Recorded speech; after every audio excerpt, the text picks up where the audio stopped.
Voices, the people of Princeton, hosted by ICRC, a great business partner of Princeton City Schools, and filmed by some student interns. And gentlemen, you had an opportunity last month to get in front of the cameras. Thank you for going back. I appreciate it. Here today, Hall of Fame students in a Hall of Fame school, Woodlawn Elementary School. So who are you and what grade are you in? Hello, my name is Ethan Leonard and I am in 4th grade. All right, Ethan, thanks so much for joining us today. You're welcome. Hi, my name is Malia Grimes and I'm in 4th grade. So Malia, 4th grader, Hall of Fame student in a Hall of Fame school, huh? Mm-hmm. So 2 4th graders. And young lady? Hi, my name is Giovanna and I am in 4th grade. Okay, so Woodlawn Elementary School, Hall of Fame school.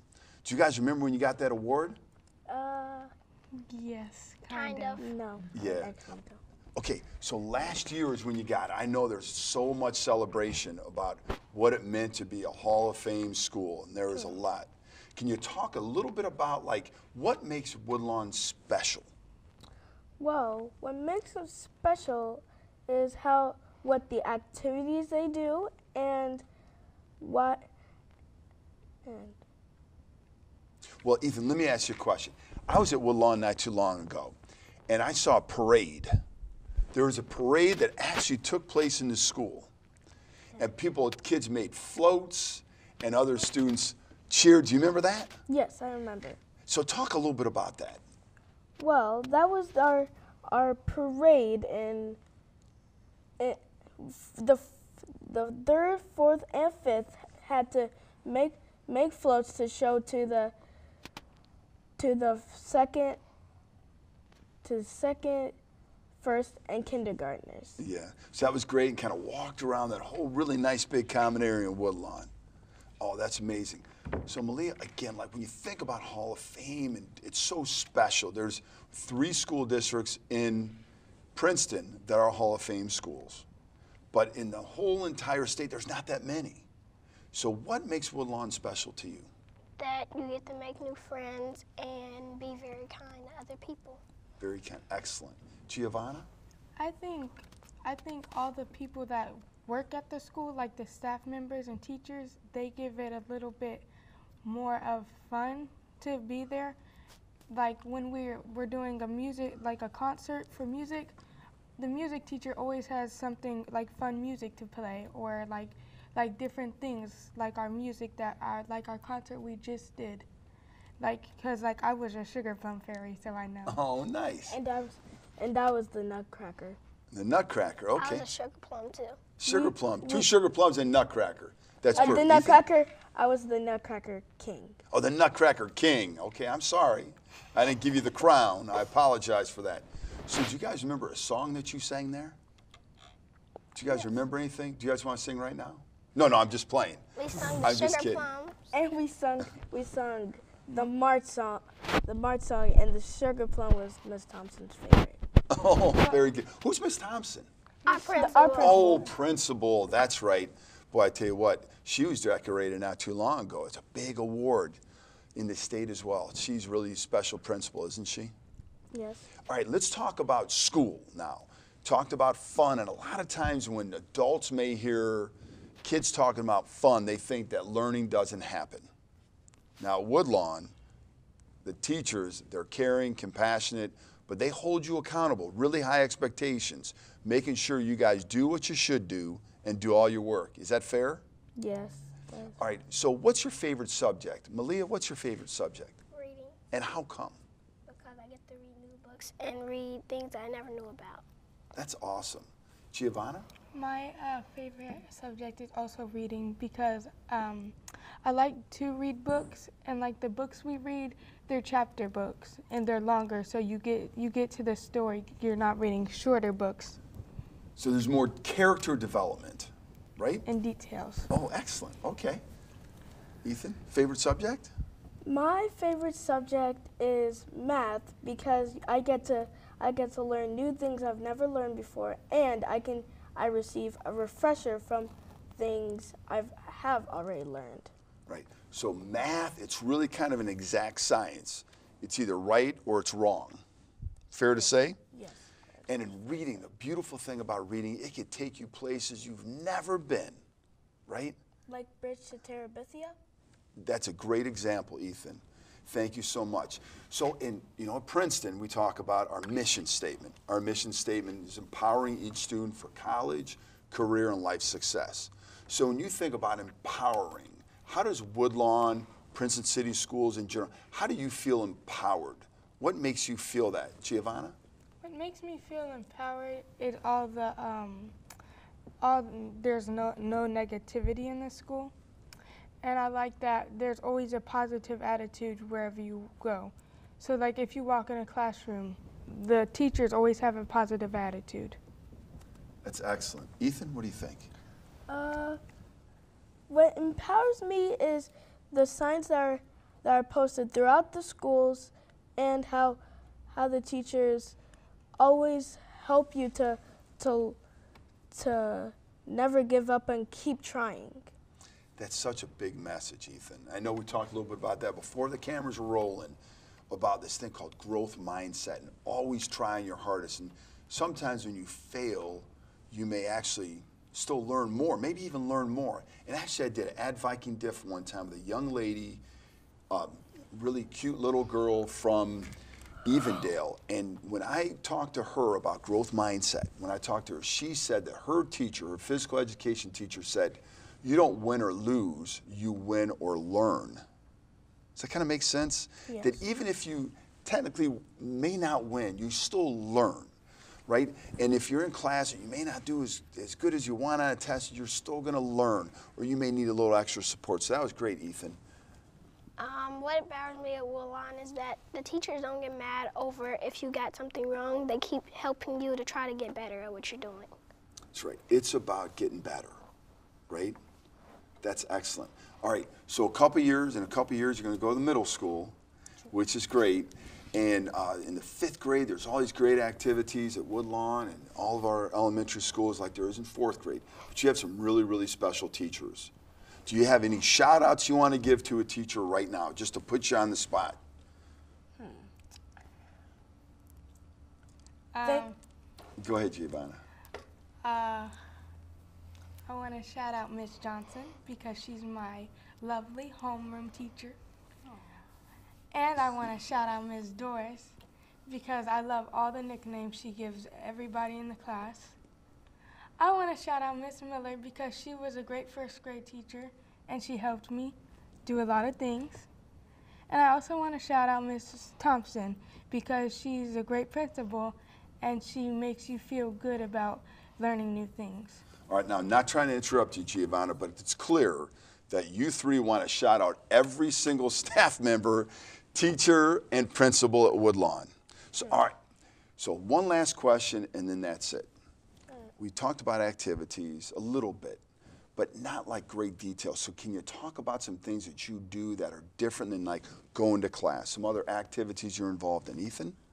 We in student council, we made this thing called Spirit Week, and Spirit Week is when you do different activities for the winter spirit and the Christmas spirit. So you dressed up differently each day? Like for Monday, it was Grinch Day. You could either wear green or wear a Grinch. Wear a shirt or an outfit or something like that? Yeah, something. Yes, a great activity. You have another activity for us? Every Wednesday, and if you get pulled out of the tickets, you get to be picked by the bumblebee. Oh, okay. And you get prizes. Okay, and you get the tickets in there because you've done good things. Yes. Is that right? Excellent. So it's a reward, but everybody doesn't get it. But if you get pulled out, so kids, it's a motivator for kids, huh? Yes. Excellent. Giovanna? Another thing we do is Kona Ice, and we the Kona Ice truck comes and like the kids get to go outside to get their Kona Ice, and they get extra time outside because everybody needs some air. And but yeah, and when it's too cold, we go and sit inside and we get to talk to friends. Okay. Well, Ethan, Aaliyah, and Giovanna, thank you so much for joining us. We're going to cut out real quick, but certainly appreciate you guys did such a wonderful job. And it wasn't that bad, huh? Yeah, yes, it wasn't that bad. Excellent, excellent. Well, stay tuned. We're going to be right back to Viking Voices, the people of Princeton, with another Hall of Fame school. Welcome back to Viking Voices, the people of Princeton. Take two. This is unbelievable. Two amazing young ladies that are joining us right now from Heritage Hill, another Hall of Fame school. Who are you and why are you here? Hi, my name is Anna Maria, and I'm in 5th grade. You're 5th grade, and you're here to talk about Heritage Hill. Yes. Excellent. Well, thanks for joining us. Hi, my name is Ida Ba, and I'm in 5th grade. So Ida and Anna Maria, thank you so much for joining us. And we're going to talk a little bit about Heritage Hill. So it wasn't that long ago when there was a big special announcement that said that Heritage Hill was a Hall of Fame elementary school. Not many in the state of Ohio, but we not only have Heritage Hill, we also have two others, Woodlawn and Springdale Elementary School, which is a big honor. So let's go all the way back last year. Can you do that with me for a second? Yeah. So you two did a tour and took people around all of Heritage Hill. So can you talk a little bit about that? Like what happened and what did you talk about when you walked the visitation committee around? So when we did the tour, we talked about them, like what we learned and what were our objectives, and showed them around the school. Excellent. Ida? We talked about what we were working on, what different programs that we had, and again, touring around the school. It's excellent. Well, clearly, you guys were a major reason why they got the award, because the evaluators were very positive, not only about the whole environment, but also the people that were taking them around. So thanks so much for being willing to do that, and it paid dividends. Hall of Fame school. So we talk a lot in Princeton, all the schools, about our mission statement, empowering each student for college, career, and life success. So how do you guys feel empowered? I feel empowered because my teacher always gives me positive reasons to never give up and follow my dreams, and if I want to sing, I can sing. All right. Now, if I asked you right now to sing, you probably would say yes. I joked around earlier in the episode and I said, what, do you guys want to sing? I think they probably would have too. But we could hear it more. Maybe again, last year you were in the Princeton's Got Talent, and our next one, Princeton's Got Talent, is February 19th, and we're really, really excited about that. Can you talk a little bit about what you did last year? Last year I sang with my little sister Laura. We sang The Sisters, and it was really exciting. I was kind of nervous, but while I was singing, we just let out the persons we really are, like singing. And you guys also had a prop. You guys had an umbrella. Yes. Right? And it was great. We had about a little bit over 500 people in attendance, so that was great. Even on that big stage, you did a wonderful job. That was great. So how do you feel empowered? How I feel empowered is just the environment around me. It's just give positive energy. For example, my classmates, they tell me to never give up, because you never know what might happen. Like anything can happen today, tomorrow, or even next week. So that's good. So you talked about friends, and I love the fact that you brought that kind of full circle. Teachers, friends, the overall environment. So the staff members, all the administrators and all that stuff. So that was great. So talk about qualities of friendship. What makes somebody a good friend to you, Ida? To me, a good friend is someone who is by my side every step in the way, during my bad times, during my good times, and even we just go through it all together. Yeah, and a good friend is someone that's going to tell you the truth, right? Yeah. Sometimes the truth hurts, but you need to hear it. And that's what I think makes Heritage Hill and our other schools so great, is because the teachers are not afraid to tell you the truth and to keep pushing you. And just like you said, positively push you, but also that's really important. So hey, let's talk about school in a greater detail. Ida, what's your favorite subject? My favorite subject has to be math. How come? math is because there's a lot of real world problems out there, and math just helps me get through it all. And that's great about how they teach me for real world problems, because it just gives an idea of what might happen in the real world when you grow up. Ida, you have no idea how unbelievable that answer is. I'm going to take what you just said and we're going to put it everywhere, because that is the way education needs to happen. We need to connect real world with what kids are learning. That was phenomenal, young lady. Woo! Big shoes to fill. So what's your favorite subject? It has to be reading, because reading we have a lot of unique words that we can learn about, and we don't even know those words existed. And the books that we read, they're really fantastic, and I really like them because they're about fantasy or real life. And reading can take you places you've never been. Mm-hmm. Wow. Well, I feel like I should just walk right out. John, I know you're behind the camera. I'm talking to you. How about these young ladies? Unbelievable, huh? All right. Lastly, let's talk about some activities. So what do you do in school outside of reading or math and all the other great subjects? What I do outside school is just play soccer and play with my family, because I feel like family and friends are important to me because they're always by my side. That's excellent. And also in school, there's some probably activities in school Yes. as well. So what do you do in school? And some activities that we do in school is, for example, the rewards party. If we got great jobs or we did our homework, we got to choose. Excellent. Thank you. Ida? The things that we have done, my favorite was the performances that the school holds up. My favorite performance had to be the Veterans Concert. And how come? Because it just shows that there are people who've been through a lot of wars, that have survived, that have lost loved ones.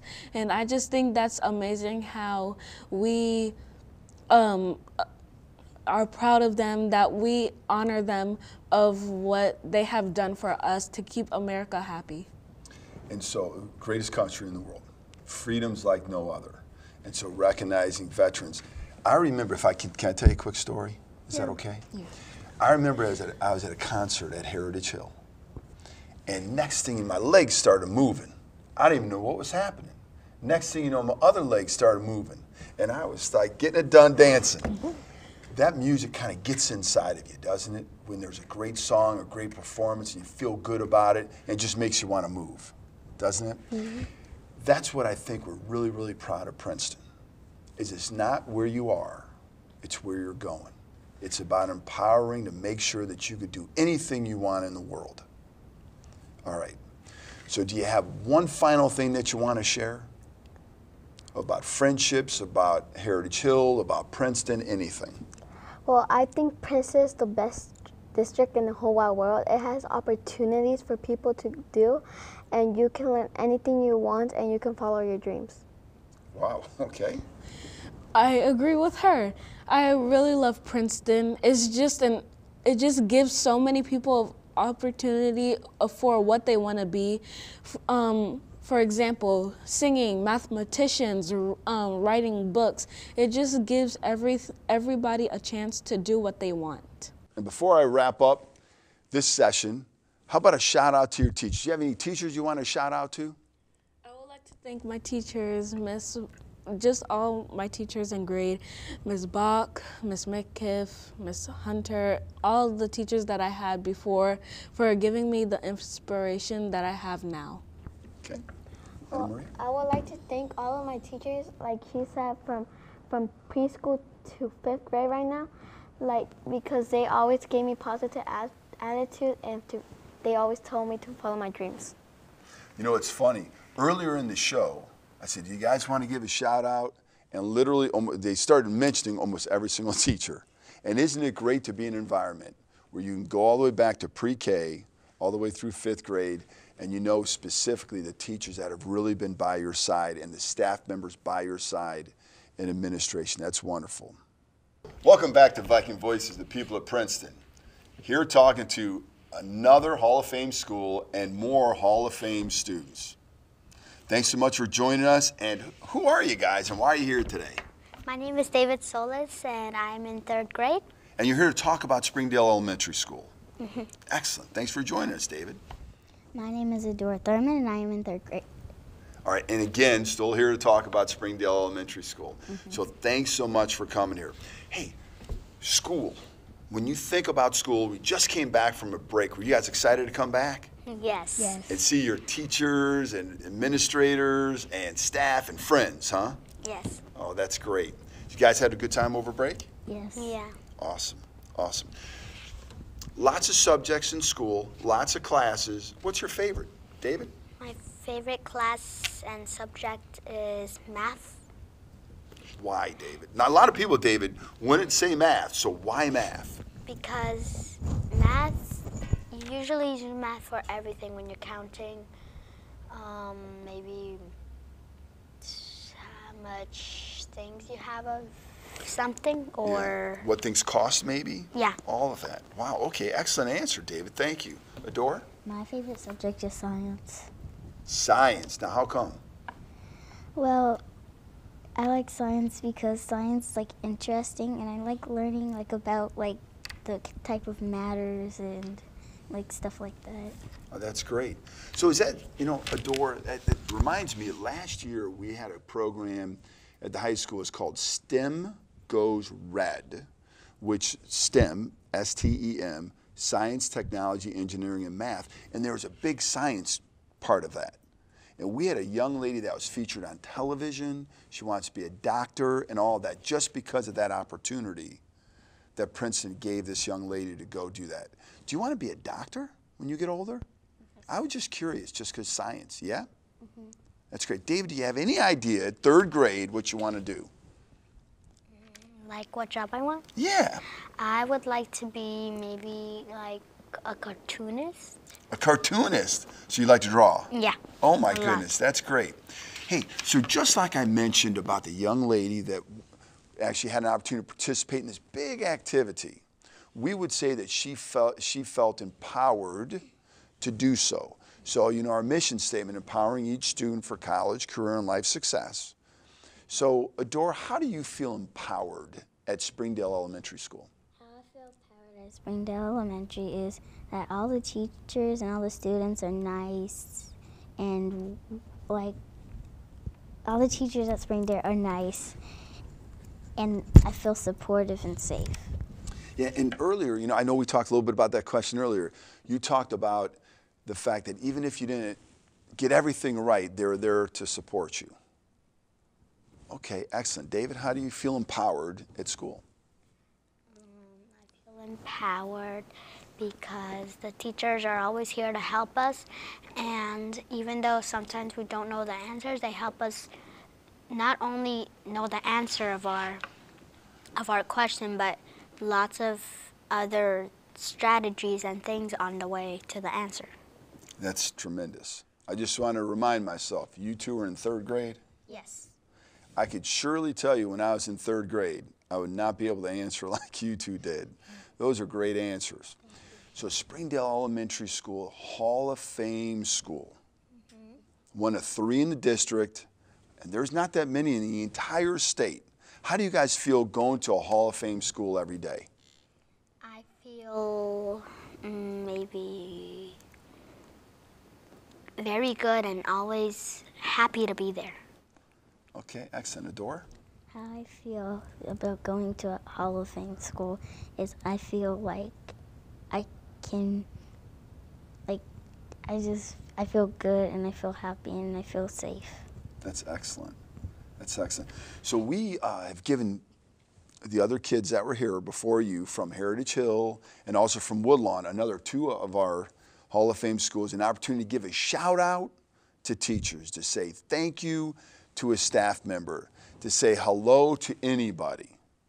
So we just call that a shout out. Do you guys want to give a shout out to somebody right now? Yes. Does it have to be like a teacher or can it be anybody? It could be anybody you want, Adora. So Adora, you want to give a shout out to somebody? Okay, who would you like to give a shout out to? I'd like to give a shout out to my mom and my whole family. Excellent. David? I'd like to give a shout out to both of my little sisters who are in first grade and preschool. Okay. All right. So it's almost like I planned this entire day, but I didn't. Because we have shouted out, we shout out teachers, principal, staff members, and earlier ones, shout out mom, family, sisters. We got everybody.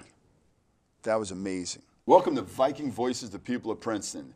Today we have with us 3 incredible Hall of Fame elementary principals. You know, in the entire state of Ohio, to be recognized as a Hall of Fame school is very, very difficult to do, which is why so few schools are actually designated as Hall of Fame schools. And today, in Princeton, we have 3 of our elementary schools that are identified as Hall of Fame schools. So today with us from Woodlawn, Sherry Thompson, Springdale, Lisa Tenbarge, and Heritage Hill. Sherry Hoskins. And we're going to talk a little bit today about the Hall of Fame process, what kind of differentiates our Hall of Fame schools from maybe other Hall of Fame schools, even though they're designated as all Hall of Fame, but there's a little difference with all of them. But then specifically, what makes each great? And how do we empower each student for college and career life success? Sherry, Hall of Fame process. I know you were the first one in the district to get it. So Sherry, what did you think about the process, and talk a little bit about it?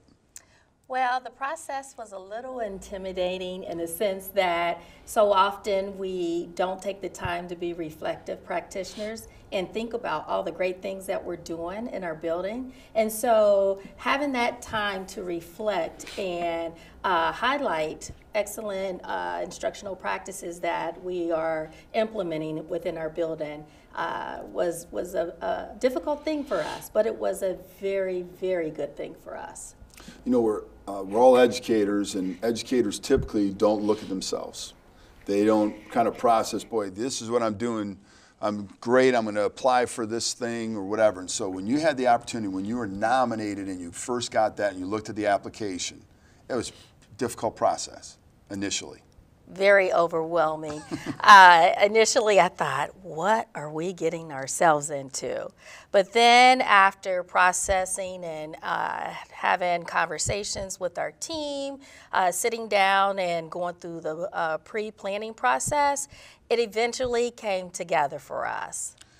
Excellent, thank you. Lisa, so last year, you had an advantage, you and Sherry had an advantage that Sherry already went through it, received it, so we saw a great application that Woodlawn put together. So what did you learn with the process? It was just a great opportunity for reflection for our staff. I don't think they realize all the things that they provide to students, and as they completed the application, again, in the beginning they were overwhelmed, but as they started to read each other's sections and look at all the things that we're doing, it was really a great for staff morale, and the students were really pleased with everything in the process. You know, so the nomination process happens. Everybody who applies or gets nominated doesn't get it. We also had another elementary school that did a great job, put together a great application as well. But at that point, they weren't looking to take multiple schools from a district. So they were a little bit short. But I remember talking to the principal at that point there, and I said, if nothing else, if all you did was learn and you grew and you got better, it wasn't necessarily always about getting it. It was about what did you learn about your staff and what did you learn about practice. Did you learn some specific things that maybe you're like, oh my goodness, we could do this a little bit better? I think you do, you know, as you reflect and look at the things that you're doing in the process. You know, I think there were lots of things that we could take from that process and grow.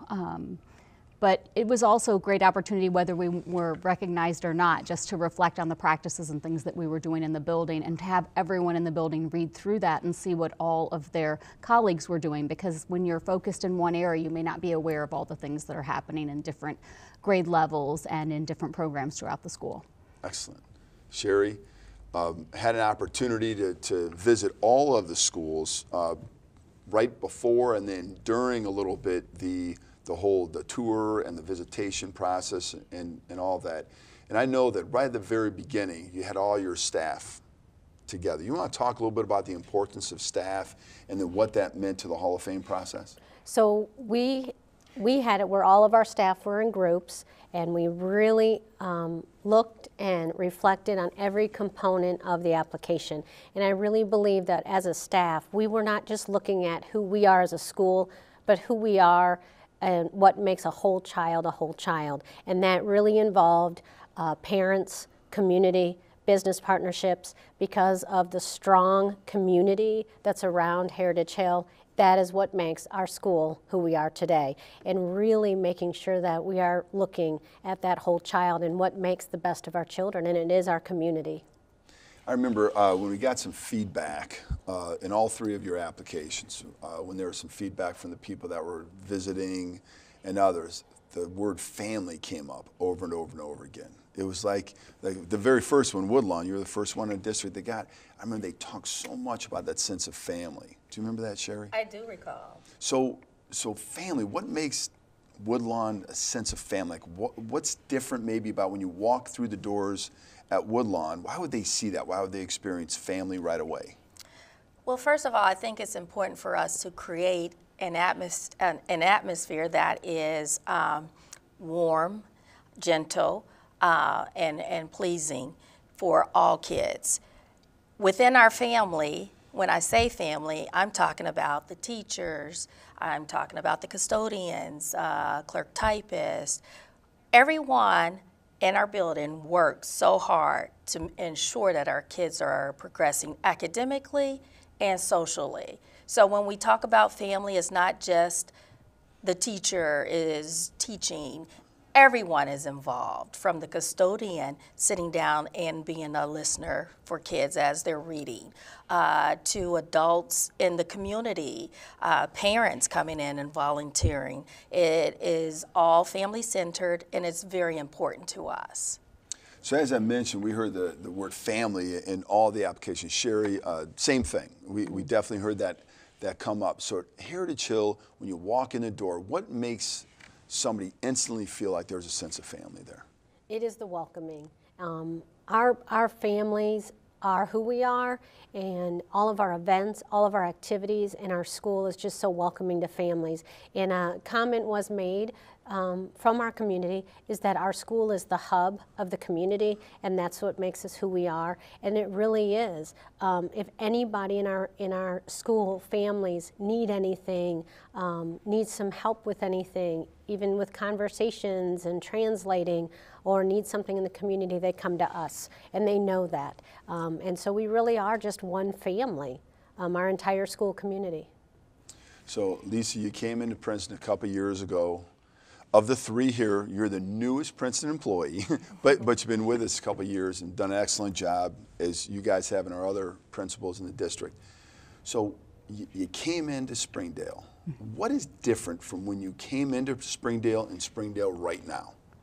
I think that we have really worked on creating a positive, supportive culture, both for students and staff and parents. I mean, it's the whole school community, and again, pulling in those community partners and have been an embracing school environment. We work on that all the time. It's continual. We just did that survey to look at that as well, and it's something that's purposefully planned and evaluated. We get feedback from the parents through that survey that we do, as well as students, and we really look at that and ways that we can improve.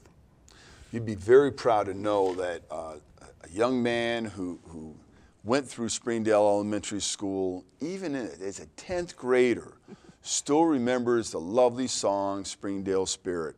And I'm not going to bring him back here, but he actually happens to be behind the camera. And it's great, and I kind of laughing about it, we're smiling about it, but what an unbelievable message that is, to say that if you have an experience in an elementary school, it literally can last, and you create those environments. So all three schools have unbelievable music programs, incredible. We talked earlier about a Macy's Day or Thanksgiving Day parade that you had, first annual parade in the school. You want to talk a little bit about that, and what's the importance of collaboration to you, Sherry? Well, the parade stemmed from a professional development held in Princeton, where the teachers eventually got together and they collaborated grade level, grades 3 through 5, in regards to doing a STEM project, and we connected it to the Macy's parade. Taught the children a little bit of history regarding that, and then we just allow the children to be as creative as possible by allowing them to build their own float. And then from there, we paraded throughout the building, displaying all the wonderful floats that were designed. They did not have any rules, any boundaries. It was whatever and however they could creatively put some things together, and it was amazing. So that full collaboration, they were in teams, not only just teachers working together, but students working together as well. And with full collaboration, I mean, you can do anything. So, yeah. So there's great collaboration with the staff, but then also the students. And when did that parade happen? Thanksgiving. I'm sorry. Yes, Thanksgiving. It was Thanksgiving, yes. It was the very last day before Thanksgiving. So the kids were still collaborating. And that's something I'm going to talk to you a little bit about, Lisa, right now, is the fact that sometimes there's this thought that right before break that learning should stop. Like, let's just have fun, and we're not going to kind of push kids and whatever. And that's one of the things that throughout the state and actually the country really talked a lot about, is not lowering expectations. Can you talk a little bit about the expectations that you hold, that the teachers hold, to really help students feel empowered? Yes, Springdale, we have very high expectations for students and staff, and we have students set ambitious goals each quarter, and we're still working toward those all the way up until break. So, you know, in order to get those results, you really have to keep your eyes on the focus and keep that going all the way up until the breaks. And our kids do that, and our teachers do that. Sherry, I know one of your big focuses to make sure, is to make sure that you really have, you know, the teachers from a professional development standpoint looking at data and making sure that there's a reflective component to that. So you want to talk a little bit about data and what you do. So maybe the community, I think, would really like to know. I mean, obviously 3 Hall of Fame schools. We've heard about the power of collaboration. We've heard about high expectations. So talk a little bit about data. So making sure that time is spent for our staff to look at priority standards that are aligned not only to the state, but to the state testing. And Heritage Hill over the past few years has had a huge amount of growth, especially in English language arts, but making sure that we are looking at our MAP scores, looking at student growth at an individual level, and making sure that the alignment of our instructional practices are not only systemic, but systematic throughout the entire building, so that students have replication from grade level to grade level, and that those expectations are aligned to the state of Ohio. That's great. You know, there's this old adage, how do you know how to get there if you don't know where you're going, right? But I always like to add something before that. You got to know where you are, right? And that's what data does. It allows us to know where we are, and then we could track where we're ultimately growing. All right. So I'm not going to ask you guys to sing, although I really, really, really want to. But I'm not going to ask you guys to do that. Obviously, music is such a big part of who Princeton is. And there's great programs that we have. So talk a little bit about not just music, but also the importance of, when you mentioned the whole child, talk about the importance of the whole child, bringing in the arts and all that, what that means. Lisa? I think it's really important to offer a variety of programs to engage the students in the school community. So we have Mrs. McGee offers the chorale program before school. We have student council. We have, last year after we attended Princeton's Got Talent, the kids wanted to be more involved with that, so we had our staff ran their own talent show, so we had that for the kids at the end of the year. And what did you do? I videotaped. Oh, you videotaped. Okay, great talent there. Okay. So the kids, you know, they drive what we're doing in those offerings. We've had the book club before. We have Girls on the Run. This year we had a mentoring program for 5th grade girls. You really have to look at the needs and interests of the kids, but just providing those extra opportunities for them really helps them feel empowered and also allows them to be a part of the school community. Okay, excellent. Sherry, what are your thoughts on that? Most of our students, we're lucky, is because our community steps up and really provides opportunities for our kids. We've had strong participation with the Mr. Anthony Munoz Foundation and the Hispanic Camp. He does in December and then in the spring, and then we also are invited to his football camp in the summer. So he's been a huge supporter. Our Springdale community provides a spring break sports camp during spring break for our children that they can participate in. We also have Girl Scouts, we also have Boy Scouts, but we are always looking at ways to involve our students outside of school with the connections with the Springdale Recreation and what we can do to offer those opportunities for our students. So it's the arts, it's the activities, and it's opportunities. Sherry, I know there's a lot going on at Woodlawn. What are some of your thoughts regarding the arts and activities and opportunities? Well, I do think the arts is very important for the children. We try to also look at the social piece of it as well. I know Lisa just talked a little bit about a girls empowerment group that they had at their building as well as we did. And I thought that having that program allowed our children to build their self-confidence, to really I guess dig deep into who they are as children. So we work really hard to make sure that our kids know and believe in themselves, and we do it through different activities within the building. Thank you. So many times in leadership, what we do is we spend so much time growing and helping other people grow that we don't always take the time for ourselves to grow. And most recently, I know we had a book study on the energy bus. So, Sherry, why don't you talk a little bit about the energy bus in general, and like, did you take any of those concepts and kind of drill it down with staff and perhaps students? So the energy bus was really a place to almost restart myself and to restart how I am as a leader, and really looking at how do you make your focus in such a positive direction, and really looking at the mission of what you do each and every day and what that outcome looks like. And I personally took the book and really, not only did I pass the book around to other staff, giving them opportunities to read the book themselves, but to be talking about what is it that we're grateful for every day. How do you stay to the positive course, and how do you keep the positive course going? And what does that look like? So every day, we're all looking at that intentional way of being positive while we're meeting the missions. And no matter how hard something is to accomplish, what is the positive side of getting there? And how do you look to it that way? And I think the large aspect is when you're working collaboratively and seeing everyone as part of the team and looking at that team concept, you can't get there by yourself. You have to have everyone. And when you start to really realizing that no task is too large as long as you have a team. And Sherry, so the energy bus was a fable, if you will, kind of story. Was there any character in there that you resonated with? Well, let's see here. I think for me, I resonated with several different characters in there, because as a leader of a building, you become different people every day, just because you have to adjust to your situations every single day, whether you're working with parents or students or, you know, your staff. So it's not that it's just one particular character. I think you take parts and pieces of that character and become who you are. Yeah, now see, I could have sworn that you were going to say Joy. Yeah. I could have sworn, because Joy, the bus driver, is always just inspirational and always fun.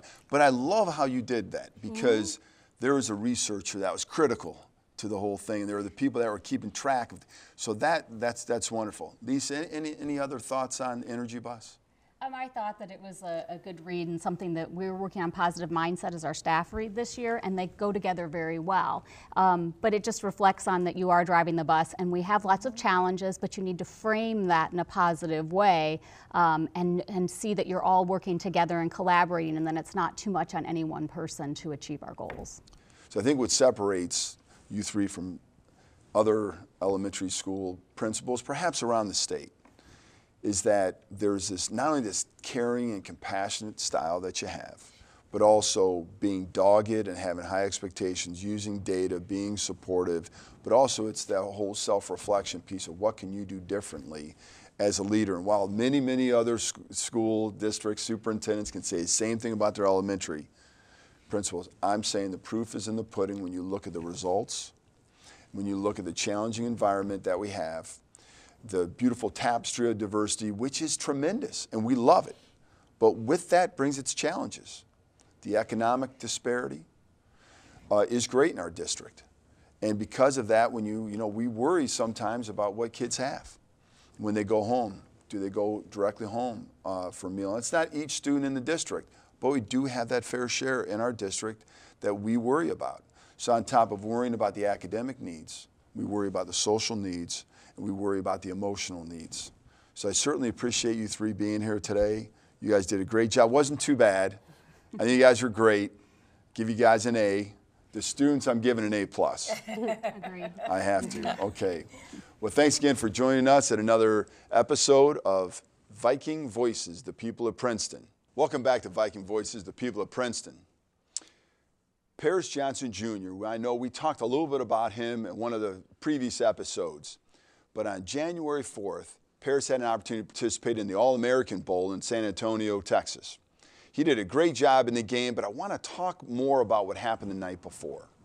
What happened the night before, Paris was at a banquet, an awards ceremony, and he was recognized as Offensive Lineman of the Year in the entire country. I was super proud of that. That's for what he did on the field. But later on in the program, in fact, the last award that was given was Man of the Year. It's given specifically for the great work that's done by a player in the community. Not only what they currently do, but ultimately what they want to do.